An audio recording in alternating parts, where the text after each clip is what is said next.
Good afternoon, Recon here at iPadReviews.com. Today I am reviewing the iPad Pro 9.7 inch, as you can see right here, and it is the space gray model. It is plugged in because I forgot I was going to do this review. I didn't forget I was going to do the review, but I forgot my iPad was almost dead because it was on my bed and I was watching YouTube on it last night, so it was at 1%, so I had to plug it in so it didn't die during the review. But I'm reviewing the 9.7 inch iPad Pro. I got this for my birthday from my parents. I was planning on buying one anyway, but they got it for me for my birthday, which actually isn't for a couple weeks, but they're actually going to be out of town. So I went ahead and I got it early. I love this iPad so far.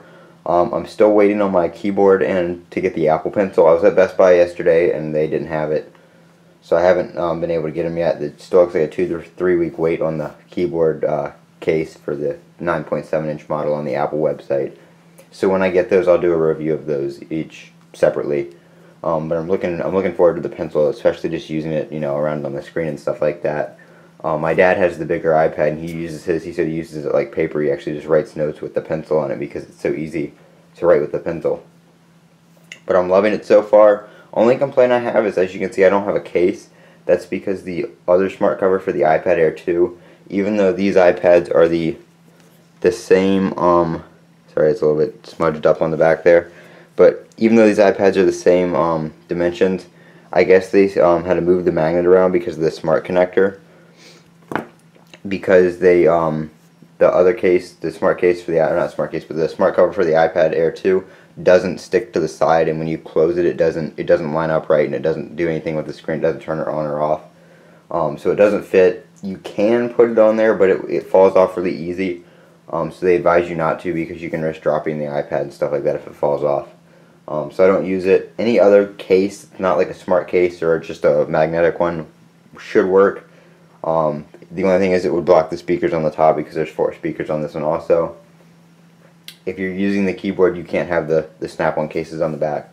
I think you can use Apple's smart case, the one that goes on the back with the keyboard, because the keyboard only covers the front.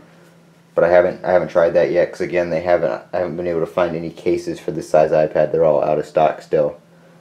But I'm loving it so far. The screen is beautiful with the True Tone display. You can see here if I turn it off how blue it gets, and then when I turn it back on, it adjusts to the lights. It's actually not that much of a change right now, especially on camera, because of the 2 lights I have set up for the video. It does have the camera bump on the back that everybody talks about, which I don't really care. It doesn't move on the table because it's so big that it doesn't matter. It's not like the iPhone. And it does have the flash on it. Weird thing, just a note that I didn't really think I would notice, but there's no flashlight. You can't use the flash is a flashlight. There's no button for it on the Control Center. The only way to turn it on is to take a picture or to go to the video portion of the camera and actually turn the flash on that way. So it's not like easy access to the flash for a flashlight like it is on the iPhone.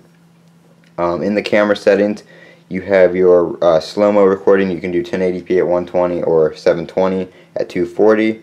And then video, you can do 720 at 30 frames, 1080 at 30 frames, 1080 at 60 frames, or 4K at 30 frames, which is nice. The 4K uses a lot of storage, but the lowest model they have is 32 gigabytes, so you should be able to get some footage on there. No big deal. Plus, they do have the 256 gigabyte version. If you're going to be recording a lot of 4K video on your iPad, then that would be, a great choice to go ahead and go up to the 256. But I've had no problems with it. It's a great iPad. I love the black space gray one. I had the gold one before. I didn't really like the white outline on the screen. I wish you could choose the back color and the front color, because if you could, I would probably go with the gold again if I could keep the front with the black edge. I just like that, how the screen looks when the screen's turned off. It doesn't, it just blends in really well. It looks really clean. Touch ID works well.